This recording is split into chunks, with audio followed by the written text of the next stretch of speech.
तैयारियां चल रही हैं किस चीज की? राजा बनने की। और इधर दूसरी ओर क्या कार्य प्रारंभ हो गया है? तैयारी हो रही है प्रभु के वनगमन की।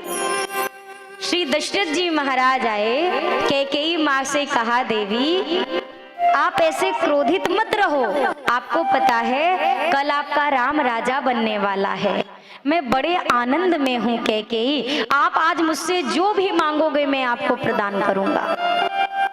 मैया ने कहा, महाराज नए नए वरदान बाद में देना, पहले पुराने वाले हिसाब ही आप पूरे कर दो। 2 वरदान मेरे अभी भी बाकी हैं, आपने आज तक नहीं दिया। महाराज ने कहा, ना आपने कभी मांगा और मैं भी भूल गया, क्या चाहिए? कैकेयी मैया ने कहा, ऐसे नहीं, पहले राम जी की शपथ करो फिर मैं मांगूंगी, क्योंकि अब मुझे आप पर विश्वास नहीं है। और प्रभु की लीला देखिए, ये वही दशरथ जी हैं जब विश्वामित्र जी के जैसे महामुनि आए और राम जी को मांगा तो दशरथ जी ने कहा, आप विचार करके नहीं बोल रहे हो, मैं राम जी को नहीं दूंगा, साफ कह दिया था ना। और आज कैकेयी मैया कह रही है, राम जी की शपथ ले लो, और महाराज ने शपथ ली। महाराज कहते हैं, देवी रघुकुल रीत सदा चली आई, रघुकुल रीत सदा चली आई, प्राण जाए वरु वचन न जाई, प्राण जाए वरु वचन न जाई, सुनहु प्राण प्रिय भावत जी का, सुनहु प्राण प्रिय भावत जी का, देहु एक वर भर तहि टीका, देहु एक वर भर तहि टीका, मांगऊं दूसर वर कर जोरी, मांगहु दूसर वर कर जोरी, पूरवउ नाथ मनोरथ मोरी, पुरवहु नाथ मनोरथ मोरी, तापस वेश विशेष उदासी, तापस विशेष विशेष उदासी, 14 बरिस राम वनवासी, 14 बरिस राम वनवासी, 14 बरिस राम वनवासी। मैया ने कहा, महाराज शपथ लीजिए। दशरथ जी ने कहा, देवी क्या आप रघुकुल की रीत और परंपरा से अनभिज्ञ हैं? क्या आप नहीं जानती कि रघुवंशी अपने प्राण दे सकता है पर दिए गए वचन से कभी पीछे नहीं हटता? आप मांगिए तो सही, क्या चाहती हैं? पर ऐसे नहीं, आप सुंदर अपने वस्त्रालंकारों को धारण करके आइए, फिर आप वरदान मांगिए। माँ आई और हाथ जोड़कर यहाँ महाराज को प्रणाम किया, बैठ गए। अब कहती हैं, हे मेरे प्राण प्रिय, मेरा जो पहला वरदान है, सुनो हूँ प्राण प्रिय भावत जी का, जो मेरे मन को अच्छा लग रहा है, जो मेरे जी को भा रहा है। मेरा पहला वरदान ये है कि कल आपने राज्याभिषेक जो निश्चित किया है, तो कल राम का राज्याभिषेक नहीं, मेरे पुत्र भरत को ननिहाल से बुलाया जाए और भरत का राज्याभिषेक किया जाए। महाराज को इसमें कोई अनुचित नहीं लगा, यहाँ पर महाराज ने कोई ऐसा हस्तक्षेप भी नहीं किया। अब मैया ने दूसरे वरदान की बात रखी। महाराज मांगऊं दूसर वर कर जोरी, मैं दूसरा वरदान आपसे हाथ जोड़कर वर मांगती हूँ। हम और आप बड़ी आसानी से माँ कैकेयी पर दोषारोपण करते हैं। हमें आप में से कई लोगों को लगता है कि कैकेयी जी ने गलत किया इसलिए राम जी का वनवास हुआ। पर मैं आपसे सत्य एक प्रार्थना करूं, जो त्याग मेरी कैकेयी मैया ने राम जी के लिए किया है वो और कोई नहीं कर सकता था। कैकेयी जी को हम जो दोष देते हैं, कैकेयी माँ उस दोष की पात्रा नहीं है। इस संसार में सम्मान में साथ देने वाले 1000 लोग आपको मिल जाएंगे, पर आपको सम्मान दिलाने के लिए स्वयं कोई अपमान सह ले ऐसा कोई नहीं मिलता है। आप बताइए, अगर राम जी के लिए वनवास कैकेयी जी नहीं मांगती तो क्या कभी शबरी जी को भगवान मिलते? क्या बोलिए, क्या कभी केवट की इच्छा पूरी होती? क्या कभी जटायु जी भगवान से मिल पाते? क्या अरे और तो सब छोड़ो, जो जंगल में रहने वाले आदिवासी कोल भील हैं, ये बेचारे कैसे कभी भगवान से मिल पाते? इनको भी छोड़ दो, लंका में जो राक्षस बैठे हैं उनका उद्धार कैसे होता? इन सब के नजदीक तक पहुंचाने का कार्य मेरी कैकेयी मैया ने किया है। अगर कोई भक्त भगवान से स्वयं मिले ये तो उसकी भक्ति है, वो धन्यवाद का पात्र है। लेकिन अगर कोई भक्त को भगवान से मिलाने का माध्यम बन जाए, उससे बड़ा संसार में दूसरा कोई नहीं होता है। श्री तुलसीदास जी महाराज, उनकी पत्नी का नाम था श्री रत्नावली जी। आपने शायद कभी कथा सुनी हो रत्नावली मैया की। आज तुलसीदास जी को आप सब जानते हैं कि नहीं जानते हैं? बताइए, जानते हैं ना? रत्नावली जी को गिने चुने लोग जानते होंगे। सब जानते हैं क्या रत्नावली जी को? नहीं जानते। अब आप बताइए, तुलसीदास जी महाराज को भगवान से मिलाने में सबसे मुख्य नींव मेरी रत्नावली मैया की है। रत्नावली मैया में गोस्वामी जी का बहुत प्रेम था, बहुत मोह। रत्नावली मैया एक बार अपने मायके गई। गोस्वामी जी महाराज को पता नहीं था, बिना बताए भाई आया और माँ साथ में चली गई। अब गोस्वामी जी लौट कर आए, पता चला रत्नावली जी तो मायके चली गई हैं। अब प्रेम की अधिकता देखो, या आसक्ति भी उस समय में आप कह सकते हो। गोस्वामी जी तो स्वयं कहते हैं, गोस्वामी जी महाराज, आंधी चल रही है, घनघोर वर्षा हो रही है, बिजली चमक रही है, नदियों में जल भर आया है, उसके बाद भी किसी चीज का होश गोस्वामी जी ने नहीं रखा। गोस्वामी जी महाराज किसी भी तरह करते करते अर्धरात्रि में रत्नावली मैया के मायके पहुंच गए। भीगी अवस्था, बिल्कुल मेले से वस्त्र, ऐसी बेहाल अवस्था में गोस्वामी जी को अपने मायके में देखा। रत्नावली माँ का हृदय लज्जा से भर गया। मायके के सन्मुख, माता पिता भाई के सन्मुख आज एकांत में लेकर गए गोस्वामी जी को और हाथ जोड़कर कहा, स्वामी एक बात कहूँ, आज आपने उचित नहीं किया। स्वामी, आपने मेरे इस हाड़ मांस के देह में जो मोह और आसक्ति रखी है, अगर ये इसका 1% प्रेम आप भगवान से कर लेते ना, तो सत्य कहूँ आपको भगवान मिल जाते। हाड़ मांस की देह ममता में ऐसी प्रीति, ये तो शरीर है, जल कर के राख हो जाएगी, और आप इस शरीर से इतना मोह कर रहे हैं। अगर आप इसका 1 अंश भगवान से करते तो सत्य कहती हूँ भगवान मिल जाते। वो एक वाक्य ही थे गोस्वामी जी के सन्मुख रत्नावली जी के। उसी समय श्री गोस्वामी जी ने त्याग दिया सब कुछ और सीधा वैराग्य की ओर आगे बढ़ गए। अब आप बताइए, अगर रत्नावली माँ इस बात को नहीं रखती तो क्या हमारे सामने गोस्वामी जी की कृपा से ये ग्रंथ आता क्या? आप ध्यान दीजिएगा, किसी भी व्यक्ति को आगे सम्मान दिलाने में उसके पीछे कोई ना कोई आपको ऐसा जरूर दिखाई देगा जिसने उसके पीछे अपना पूरा परिश्रम लगाया है। बच्चे बड़े होकर अपने माता पिता से कहते हैं, आपने मेरे लिए किया ही क्या है? कहते हैं ना, कई बार कहते हैं।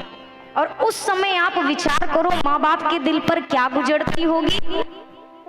एक पिता से उसके बच्चे ने यही बात कही, अरे पढ़ा लिखा दिया तो क्या एहसान किया, सारे माँ बाप करते हैं, आपने कर दिया तो कौन सा एहसान किया, और किया ही क्या है आपने मेरे लिए इसके अलावा। पिता ने कहा सही बात है बेटा, अगर तू जब छोटा था और तू रात रात भर रोता था तो तेरी माँ तुझे चुप कराने के लिए अपनी नींद गंवा देती थी, हमने किया ही क्या है। तू छोटा था, तू बिस्तर गंदे करता था, तेरी माँ अपना आंचल बिछा करके गीले पे स्वयं सोती थी, सूखे पे तुझे सुलाती थी, हमने किया ही क्या है। तू थोड़ा बड़ा हुआ, तेरे फटे जूते स्कूल ना जाए, तू फटे जूते पहनकर स्कूल में किसी के सामने ना आए, इसीलिए मैं अपने जूते सिलवा सिलवा के पहनता था, मैंने किया ही क्या है। हाँ सत्य कहता है, तेरे दिवाली के नए कपड़े बनाने के लिए ना जाने मैंने कितनी बार पुराने कुर्ते को सिलाकर पहना, हमने किया ही क्या है। तुझे साइकिल दिलाने के लिए ना जाने कितनी बार मैं अपने दफ्तर में पैदल गया कि वो किराए के पैसे बचे तो मैं अपने बच्चे को एक साइकिल दे सकूं, वास्तव में मैंने किया ही क्या है। तू कहीं भूखा ना रह जाए, इसके लिए हम सब तैयारी करके रखते थे, अपनी खुशियों में कटौती करते थे तेरी इच्छाओं की पूर्ति के लिए, वास्तव में हमने किया ही क्या है। पिता, जब यह बात आप किसी भी पिता या माँ के सन्मुख रखते हो, आपने किया ही क्या है, तो आप भी ये बात याद रखना, आपकी आने वाली पीढ़ी भी आपके सामने यही सवाल लेकर खड़ी होगी। और उस समय विचार करना कि जो माता पिता जीवन भर आपको, मैं कहती हूँ, ना दे धन, ना दे संपत्ति, कुछ ना करे, आपको जन्म तो दिया ना आपके माता पिता ने, तो जीवन देने वाले से बड़ा संसार में कौन हो सकता है, आप बताइए कौन हो सकता है। एक माँ के त्याग पर अगर आप प्रश्न उठाओ, 9 महीने वो अपनी कोख में आपको रखती है। दुनिया वाले आपको प्रेम करना शुरू करते हैं आपके जन्म के बाद। अगर सारा संसार मिलके कहे कि हम तुमसे बहुत प्रेम करते हैं, तो सारे संसार के प्रेम को जोड़ोगे भी ना तो भी आपके माँ का प्रेम 9 महीने ज्यादा निकलेगा, क्योंकि उसने आपको तब से प्रेम किया जिस दिन आप उसके गर्भ में आने भर की खबर उसको लगी थी। वो तब से आपको प्रेम करती है, ना आपका कोई रंग है, ना रूप है, ना आकार है, ना कोई बोली है, ना कोई भाषा है, फिर भी वो आपसे बातें करती है। उसको जो चीज नहीं भी पसंद वो भी वो खाती है, क्यों? ताकि जो मेरे भीतर है उस पे कोई कमजोरी ना आए। वो हर वो कार्य करती है जिससे आप गर्भ में सुरक्षित रहो। सोचो जरा, जब आप दिख भी नहीं रहे हो, माता पिता इतना ख्याल रखते हैं, और जब आप उनके अंक में आ गए, उस दिन से लेके आपको बड़ा करने तक माँ बाप ने क्या क्या सहा होगा, आप स्वप्न में कल्पना नहीं कर सकते। तो मैं प्रार्थना करूं, कथा सुनने भर की चीज नहीं है, कथा से कुछ प्राप्त करने की चीज है। मैं यहाँ ये भी नहीं कहूंगी कि नहीं आप हर हिसाब से गलत हो। मैं मानती हूँ हर माता पिता और बच्चे के बीच में मतभेद होते हैं, सोच का फर्क होता है, जरूर होगा। उनकी पीढ़ी अलग है, आपकी पीढ़ी अलग है, उस समय के तौर तरीके अलग थे, आज का तौर तरीका अलग है, लेकिन इसका ये मतलब नहीं कि हम संबंध तोड़ करके कहें आपसे मेरा कोई लेना देना नहीं। मैंने कल एक वीडियो देखी और सच में मुझे बहुत कष्ट हुआ, बहुत तकलीफ हुई। एक रही होंगी कम से कम 80 वर्ष से अधिक उम्र की मैया, और किसी ने उनसे पूछा कि माँ जी इस वृद्धाश्रम में आप क्या कर रही हो। उस माँ ने रोते हुए बोला, माइक पकड़ा, हाथ कांप रहे थे, उसने कहा कि एक बार मेरे बेटे ने मुझे गुस्से में कहा, जो सामान का उपयोग कर रही हो क्या तुम्हारे बाप का है, अपनी माँ से। तो इस मैया ने कहा कि भैया मैंने उससे ये बोला मेरे बाप का नहीं है पर तुम्हारे बाप का है, मैंने सिर्फ इतना ही बोला था। तो भैया सबसे पहले मुझे उसने मेरे गाल पे खींच के एक तमाचा मारा, उसके बाद भी मुझसे कहने लगा निकल यहाँ से तुरंत निकल जा। जब मैं बिल्कुल जमीन पे बैठ गई, मैं सत्य बात आपसे बताऊं, मैंने जो सुना, मैं जमीन पर बैठ गई, मैंने कहा मैं यहाँ से नहीं जाऊंगी, मेरा पूरा जीवन यहाँ बीता है। तो उसने मेरे बालों को पकड़ा और मुझे घर से बाहर निकाल दिया। आप अभी भी कहोगे कि भगवान ऐसे लोगों पर कृपा करेगा? क्या भगवान ये चीज नहीं देखते हैं?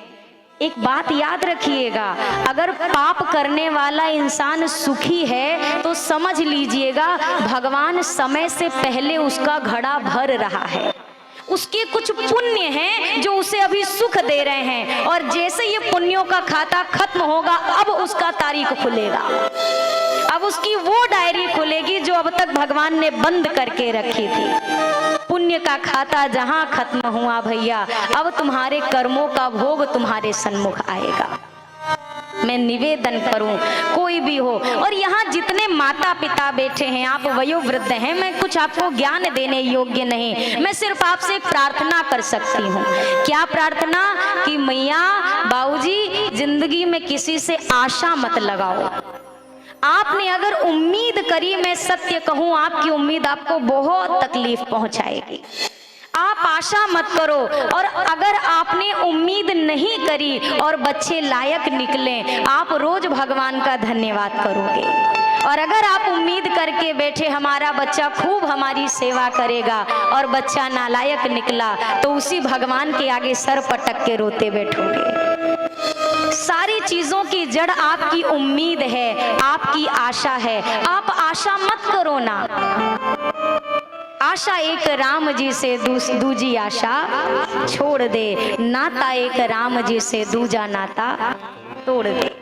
इनसे आशा करो। ये वो हैं जो किसी की आशा अधूरी नहीं रखते।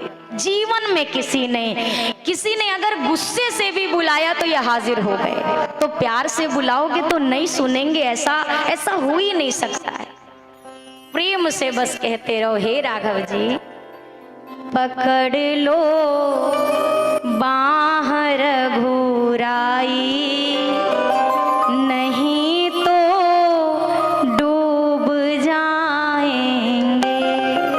सरकार, अगर मैं डूबा, अगर हम डूबे, दीन दयाल सुनियो जब ते तब ते, मन में यह बात बसी है, और तेरो कहाए के जाऊं कहाँ, अब तेरे ही नाम की फेंट कसी है।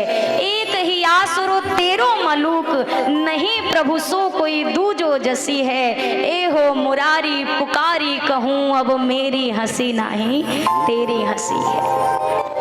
पकड़ लो बाँह रघुराई, नहीं तो डूब जाएंगे।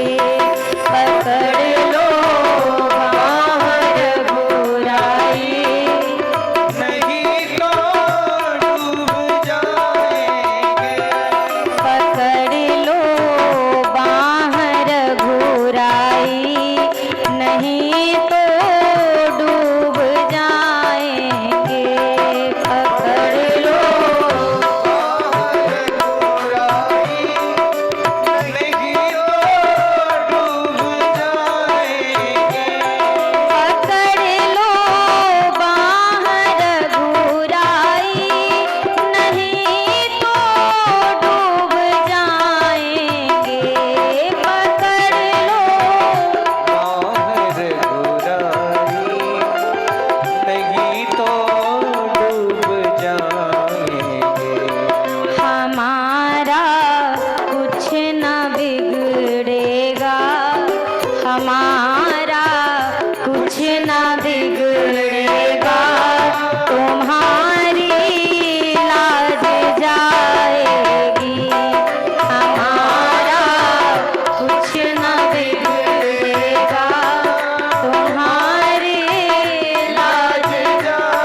हमारा कुछ न बिगड़ेगा, हमारा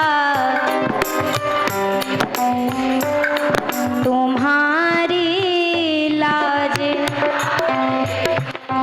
तुम्हारी। आज बहुत मुश्किल से कथा मिली है, भगवान की कृपा से, है ना? तो जरा प्यार से ठाकुर जी से कहिए, अच्छा अगर कोई पानी में डूबने लगता है तो अपने हाथों को कैसे करता है वो? हाँ, ताकि कोई देखे और हमारी बाहों को पकड़ ले। जरा दोनों हाथ ऊपर करके कहो, हे भैया आप बन जाओ, हे भैया आप बन जाओ, पार हम भी हो जाएंगे। हे भैया आप बन जाओ, पार हम भी हो जाएंगे।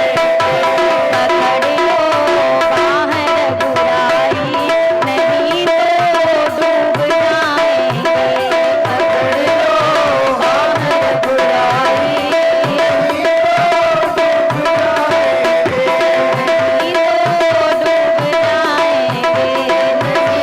तो डूब जाएंगे। हमारा कुछ न बिगड़ेगा, तुम्हारी लाज जाए।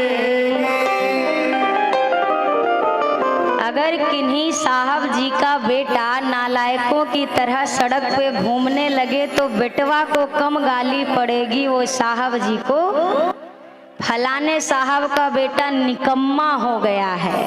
तब ये बेटे के निकम्मेपन की बात नहीं, फलाने साहब की बात चल रही है। तो अगर मैं आपका हूँ या आपकी हूँ, और अगर मैं दुनिया की ठोकरें खाऊंगी या खाऊंगा सरकार, तो दुनिया ये नहीं कहेगी कि हम ठोकर खा रहे, दुनिया कहेंगे वो जो राम जी के भगत बनते फिरते हैं ना, वो ठोकर खा रहे हैं। इसमें किसकी जाएगी? आपकी लाज जाएगी, हमारा क्या है? हम तो खाली हाथ आए थे और खाली हाथ जाएंगे। भगवान को सौंपने का स्वभाव बन जाए। सौंपने का मतलब क्या? अगर आप भगवान को कुछ अर्पण करते हैं, भगवान की कृपा देखो भाव में स्वीकार कर लेते हैं, पर वास्तविकता में एक भी चीज आपकी घटाते नहीं हैं। घटाते हैं क्या? आप भगवान के सामने 4 रोटी रखो, कभी भी आपकी रोटी 3 हुई है? मुझे लगता है 3 होनी शुरू हो जाए तो आदमी देना भी बंद कर देगा। ये तो भगवान है, कितना खा लेंगे पता नहीं। तो भाव ही तो भगवान ले रहा है, और भाव भी अगर नहीं दे पाएंगे तो फिर क्या फायदा इस जीवन का? दशरथ जी के सामने माँ कैकेयी ने कहा, पहला वरदान भरत राजा बने, और दूसरा वरदान मांगने से पहले कैकेयी माँ हाथ जोड़ ली। अपने हाथों को मैया ने जोड़ लिया। क्यों? क्योंकि कैकेयी माँ को भी पता है कि मेरे इस वरदान के बाद अयोध्या में सब कुछ बदल जाएगा, मेरे पति के हृदय को चोट पहुंचेगी, मेरे पुत्र भरत को असहनीय पीड़ा होगी, लेकिन फिर भी चूंकि मेरे राम का इसमें कल्याण है, इसलिए मैं ये वरदान मांगूंगी। मैया ने कहा, दूसरे वरे मांगूं कर जोरी। मैं दूसरा वरदान हाथ जोड़कर मांगती हूँ। क्या?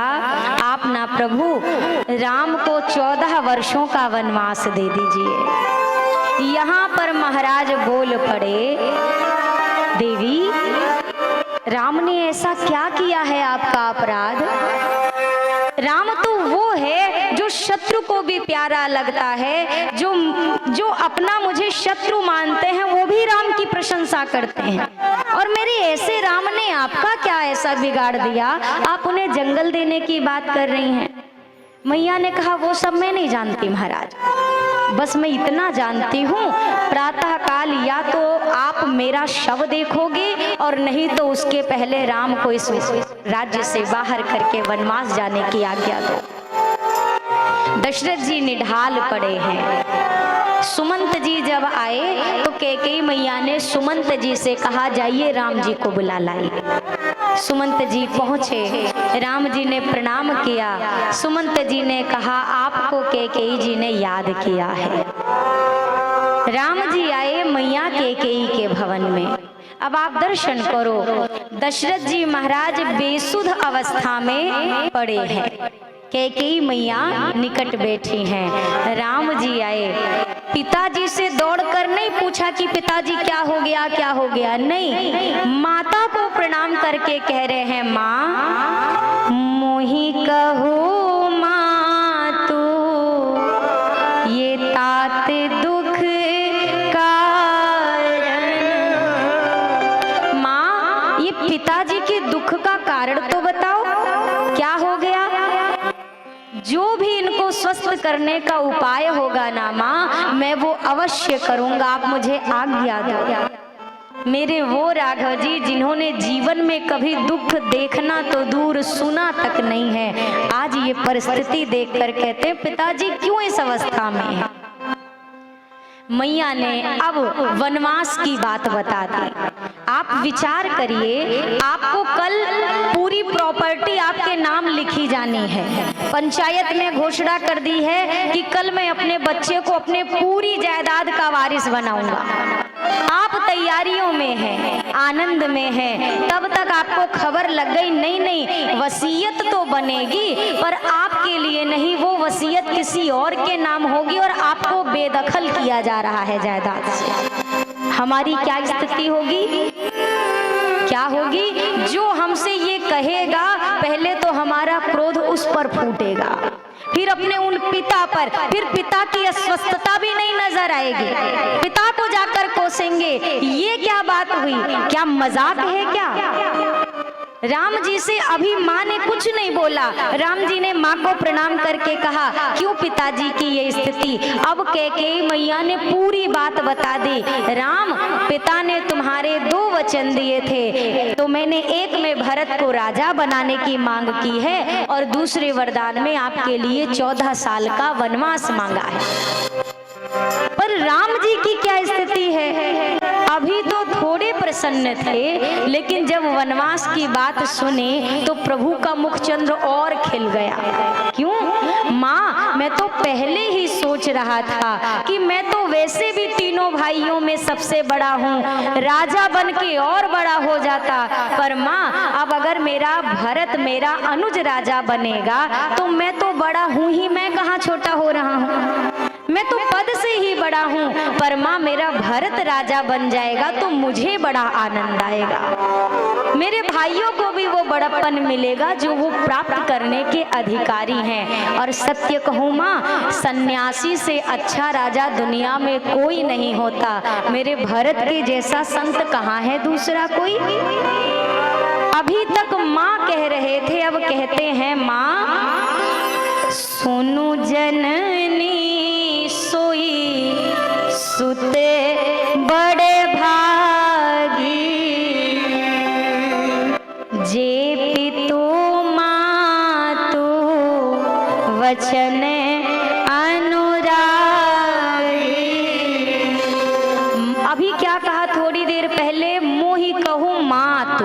मातु का मतलब माता जी या मैया या माँ।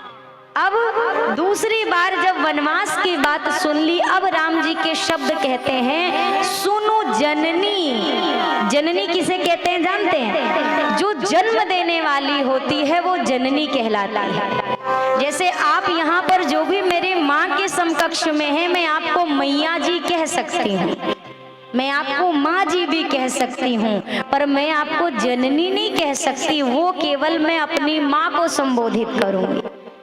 राम जी यहाँ पर कैकेयी जी को पहले माँ कहा, अब जननी कह रहे हैं। क्यों? क्योंकि भैया राम को जन्म देने वाली कौशल्या जी हैं, पर मर्यादा पुरुषोत्तम श्री राम जी को जन्म देने वाली कैकेयी मैया है। अब यहाँ से प्रभु के मर्यादा पुरुषोत्तम बनने का क्रम शुरू होगा। अभी तक ये राम हैं, राजा राम भी हैं रघुवंश की परंपरा से, पर मर्यादा पुरुषोत्तम राम बनने की लीला यहाँ से प्रारंभ होती है। मैया को प्रणाम करके पिताजी से कहा, पिताजी अब जब मैं जाऊंगा ना वनवास के लिए पुनः आपसे आज्ञा लेने आऊंगा, आदेश दीजिए। राम जी चल पड़े। मैया कौशल्या आनंद से झूम रही हैं, जैसे कोई माँ जिसके बच्चे को एक बहुत अच्छा पद कल मिलने वाला हो, उस माँ के हृदय में कितनी प्रसन्नता होगी।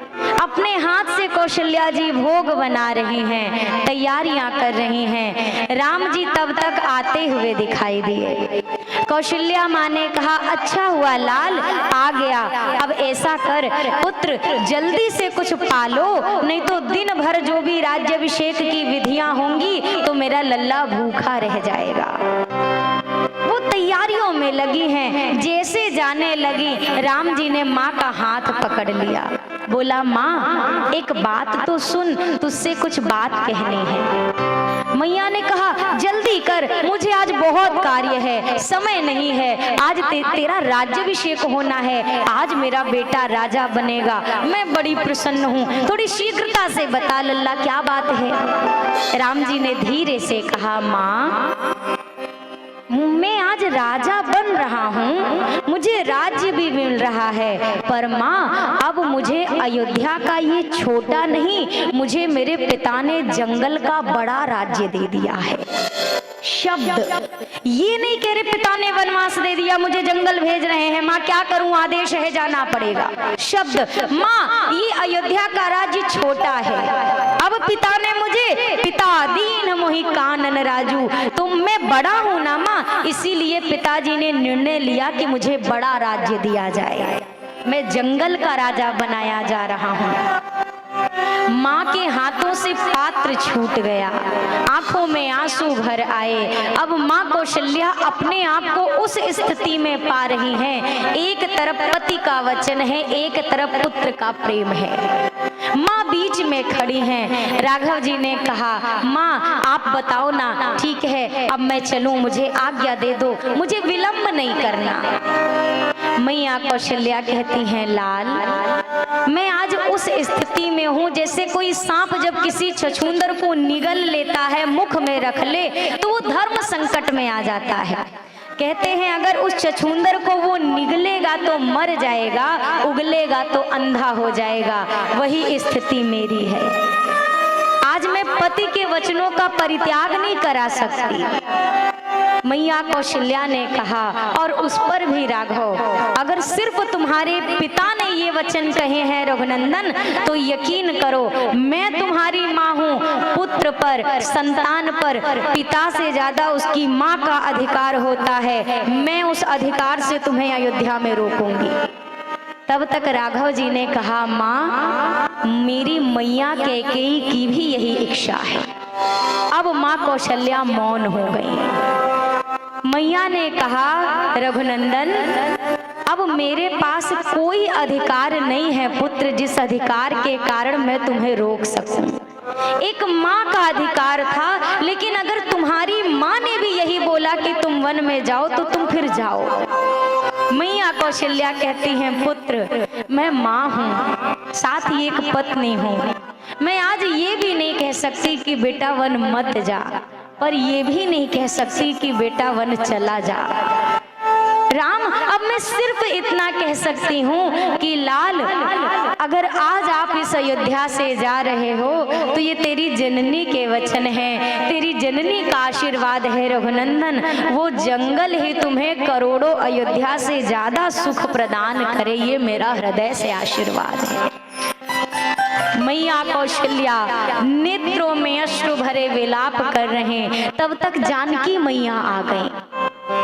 जानकी मैया ने देखा कि मेरे स्वामी वन जाने के लिए तत्पर हैं, बोल नहीं रही हैं, क्योंकि सासू माँ है, मुझसे श्रेष्ठ हैं, मैं कैसे कोई वचन कहूँ, एक टक धरती को निहार रही हैं। मनो धरती माँ से, क्योंकि देखो भैया जीवन में जब बच्चा किसी भी संकट में या दुख में आता है तो उसे अपने माँ की याद पहले आती है। जानकी मैया को भी अपने माँ की स्मृति हो रही है, धरती माँ को एक टक निहार रही हैं, मानो कह रही हो, माँ मेरे पति आज वन जा रहे हैं। माँ मेरा भी जाना निश्चित है, मैं भी जाऊंगी, पर माँ क्या जाएगा ये निश्चित नहीं है, कौन जाएगा ये निश्चित नहीं है। मतलब माँ अगर स्वामी ने मुझे साथ ले जाने की बात कही तब तो सीता के तन और प्राण दोनों जाएंगे। अगर स्वामी ने मुझे छोड़ जाने की बात कही तो सीता के प्राण स्वामी के साथ जाएंगे, तन यहीं अयोध्या में रहेगा, पर जाना मेरा निश्चित है। एक टक निहार नहीं, तब तक राघव जी ने कहा, वैदेही आप यहाँ पर रहना, पिताजी अस्वस्थ हैं, माँ की स्थिति ठीक नहीं है, हे जानकी यहीं रहकर आप इनकी सेवा करना। मैया कुछ नहीं बोल रही, आंखों से आंसू बहने लगे शब्द सुनते ही। फिर मैया से राघव जी ने कहा, और वैसे भी वैदेही जंगल बहुत खतरनाक है, बड़े बड़े पशु पक्षी हैं, कटीली झाड़ियां हैं, कंकरीले मार्ग हैं, आप वन के योग्य नहीं हो तो आप वन मत जाना। जब राम जी ने ये कहा कि सीते आप वन के अधिकारी, वन जाने के लायक नहीं हो, आप योग्य नहीं हो, आप यहाँ पर जानकी जी बोल पड़ी, स्वामी अगर मैं वन के योग्य नहीं हूँ तो क्या आप वन के योग्य हैं?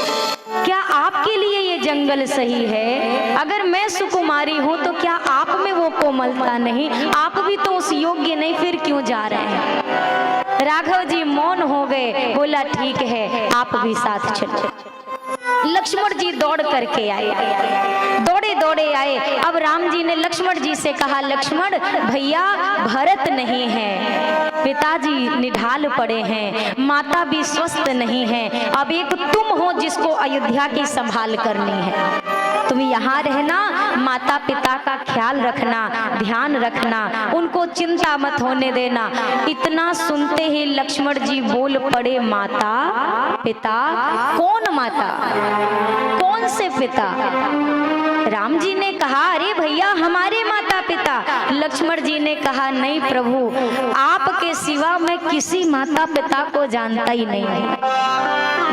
मेरी माँ तो मेरे सामने खड़ी है जो जंगल जा रही है, मेरे पिता स्वरूप में आप भी वन जा रहे हैं, तो मैं भी तो वही चाहता हूँ कि माता पिता की सेवा करूं, पर जिनको मैंने अपने माता पिता के रूप में बचपन से जाना है, मैं उन्हीं माता पिता की सेवा कर सकूंगा।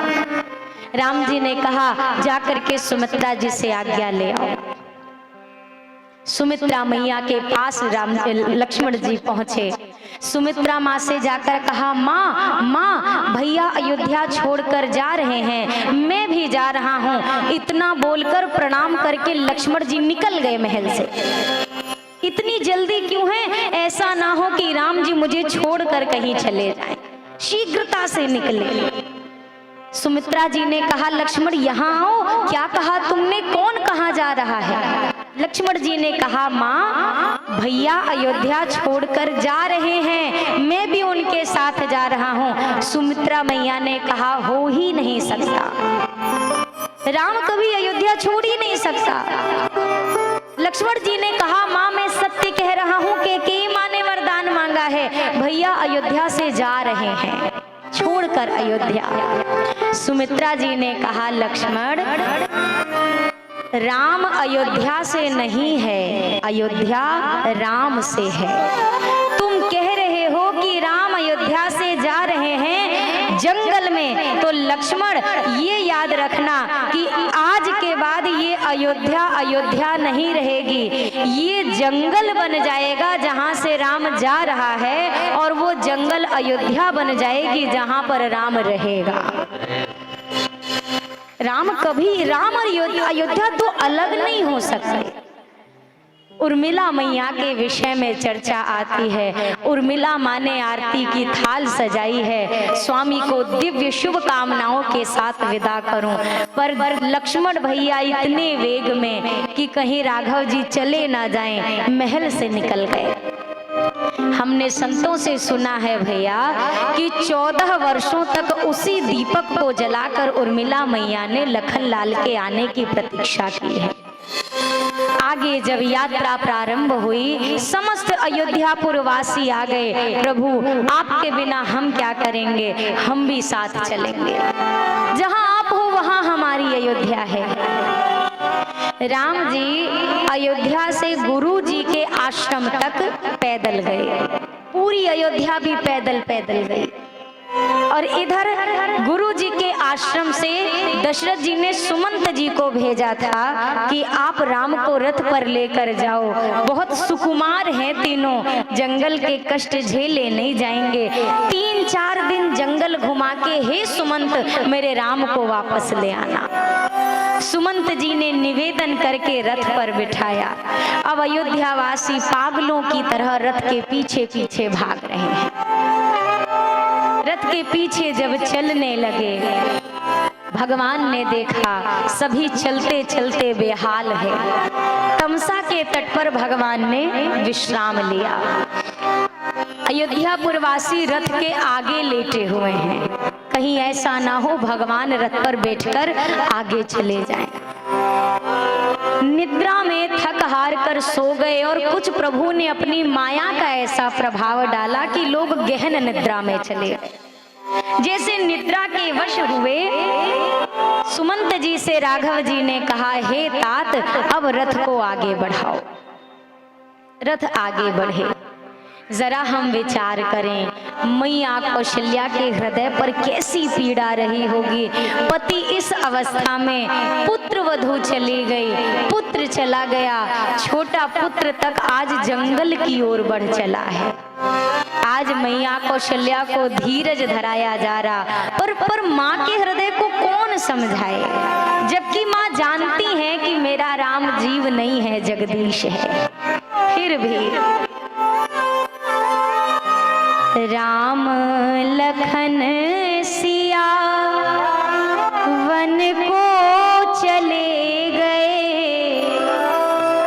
राम लखन सिया वन को चले गए। उठते कलेजवा में पीरा, हमारे दोनों हीरा निकल गए।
कलेजवा में पीरा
राम लखन सिया वन को चले गए, उठत कलेजवा में पीरा, हमारे दोनों हीरा निकले गए।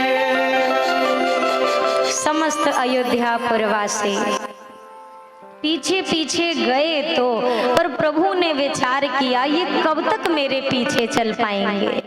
14 वर्षों की अवधि है, कोई 2-4 दिन की बात नहीं। प्रभु ने अपनी माया का ऐसा प्रभाव डाला, सभी गहरी निद्रा में सो गए। सुमंत जी से कहा, तात अब यहाँ से रथ यूं निकालो कि रथ की पहियों के निशान भी अयोध्यापुरवासी न ढूंढ पाए।